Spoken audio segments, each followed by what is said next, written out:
নমস্কার, আমার নাম সঙ্গীতা গুপ্ত। নেটফ্লিক্সে 2021 সালে হিট সিনেমা হাসিন দিলরুবার পর মোস্ট ওয়াটেড সিকুয়েল ফিরে হাসিন দিলরুবার মাধ্যমে দাসুবানো কামব্যাক করছে। এই সিনেমাটি সিকুয়েল আগে সেট করা হয়েছিল। এই সিনেমা সমস্ত পাগলামি স্তর পেরিয়ে ফিরে এসেছে নতুনভাবে। এই সিনেমাটা দেখে আমার বড় ঝটকা লাগছে। ফিল্মে লো মার্কেটিং দেখে সবাই ভেবেছিল 2021 সালে হিট সিনেমা যা সিকুয়েল খুব ভালো হবে, লোকে পছন্দ হবে, কিন্তু লোকে হতাশ হচ্ছে।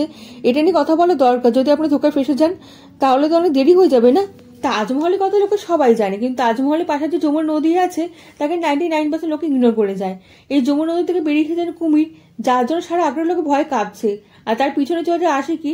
ভুলে যদি যান তাহলে মনে করে দিই, পতি পত্নী ও আশিক এই অ্যাঙ্গেলটি দেখানো হয়েছিল পার্ট 1-এ। রানী ও রাজার মাঝখানে একজন আশিক চলে আসে, তাকে স্বর্গের রাস্তা দেখাতে হয়েছিল। যারা ভাবছে পার্ট 1-এ আমরা কি দেখিনি, তাহলে ডাইরেক্ট পার্ট 2 দেখতে পাবো। আমি কিছু কি মিস করে যাও পার্ট 1 না দেখলে? আপনি আরামসে পার্ট 2 দেখে নিন, পার্ট 1 না দেখলেও চলবে। পার্ট 1 আর পার্ট 2 এর মধ্যে কোনো কানেকশন নেই, তাই বলছে আরাম করে দেখে নিন। পার্ট 1 না দেখার জন্য কোনো টেনশন নিতে হবে না। লাভ, সেক্স অ্যান্ড ধোকা এই তিনটি শব্দের মাধ্যমে শেষ হয়েছিল পার্ট 1। আর পার্ট 2-কে ইন্টারেস্টিং করার জন্য দুজন খেলোয়াড়ই অংশগ্রহণ করেছে।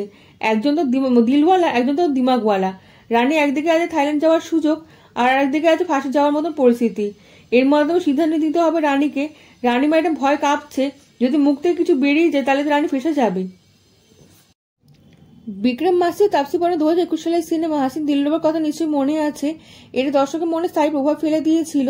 এই সিনেমার প্রেমিক গল্পের সঙ্গে রোমান্টিক থ্রিলারের ঘরানা নতুন সংজ্ঞা এনে দিয়েছিল। যখন আপনি সিনেমা দেখতে পাবেন না, বিয়ে, ভালোবাসা, ধোকা সব একসঙ্গে দেখানো হচ্ছে, তখন রেখা ম্যামের আইকনিক সিনেমা খুনবাড়ি মাঙের কথা নিশ্চয়ই মনে আসবে। এই ফিল্মের ক্লাইম্যাক্সের ভিতর ক্লাইম্যাক্স আছে। আপনার মনে হয় গল্প যেখানে শেষ হচ্ছে তখন নতুন গল্প শুরু হবে। পার্ট 1 দেখে যারা মজা এসে গেছে, লোকে মুভি ফ্যান হয়ে গেছিল, তারা অপেক্ষা করেছিল খুব যে পার্ট 2 দারুণ হবে।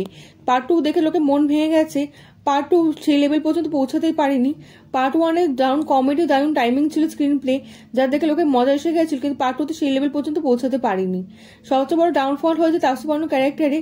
আগেরবার দেখানো হয়েছে রঙিন আন্দাজ, যা দেখে ফিল্ম বানানো ফিল্ম যারা দেখছে তাদের দুজনের মজা এসে গেছিল। তাপসীর হাসিন ও দিলরুবার সঙ্গে সম্পর্ক খুব কম দেখানো হয়েছে, যার জন্য সবকিছু মিসিং লেগেছে। পুরোনো কিছু ফিল আসছে না। ফিল্ম দেখতে মিট মশলা ফিল আসবে না। পার্থক্য আছে দুই ফিল্মের মধ্যে, কারণ ডেটা আলাদা। তো আগেরবার যেমন সাসপেন্স ক্লাইম্যাক্স ফিল্ম শুরু হয়েছিল, শুরুতে ঝটকা লেগেছিল। ফিল্মে আগে এগোনোর জন্য নতুন গল্প, নতুন ঝটকা দরকার ছিল। এটা সবচেয়ে বড় সমস্যা হলো হাসিন দিলরুবার আগের গল্প হাত ছাড়তেই পারেনি। এর জন্য নতুন শুরু হতেই পারছে না। ক্লাইম্যাক্স রিপিটেবল লেগেছে। এই সিনেমাতে ইনলজিক্যাল অনেক সিন আছে। অনেক সিন দেখে মনে হবে দূর এরকম হয় নাকি, লজিকের বাইরে একটা দুনিয়া আছে।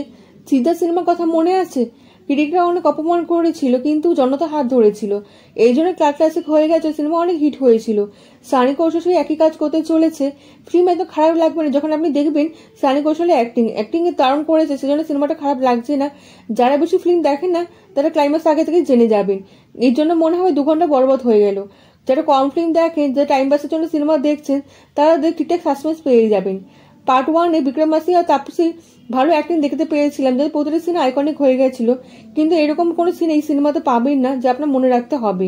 পার্ট 1 যারা দেখেছিলেন তারা পার্ট 2 দেখে মজা পাবেন না, এক্সাইটেড হবেন না। এই জন্য পার্ট 1 ব্যাপারটা দেখে মজাও আসবে না। যারা ফিল্মে পার্ট 1 দেখেছিলেন তাদের পার্ট 2 দেখার জন্য এক্সাইটেড ছিলেন, তাদের তো মজা আসবেই না। ফিল্মকে 5-এ 2 স্টার দিলাম। আর ফিল্মের শেষে 20 মিনিটে সবকিছু অ্যান্সার দিয়ে দেবে এবং সবকিছু উত্তর এত সুন্দরভাবে দেবে না, আপনার দারুণ লাগবে এবং আপনি সিট থেকে উঠতেই পারবেন না। শেষে পর্যন্ত সাসপেন্স আপনাকে বজায় রাখবে। এই শেষে 20 মিনিট খুব ইম্পর্টেন্ট। প্রথমত ক্লাইম্যাক্সে টুইস্টের পর টুইস্ট ঢেলেছে, পাবলিকের পয়সা উসুল করে দিয়েছে। দ্বিতীয়ত ফিকশন রাইটার কোনো বই পড়ে সিরিয়াল মারার কাহিনী প্ল্যান করে ফেলেছে।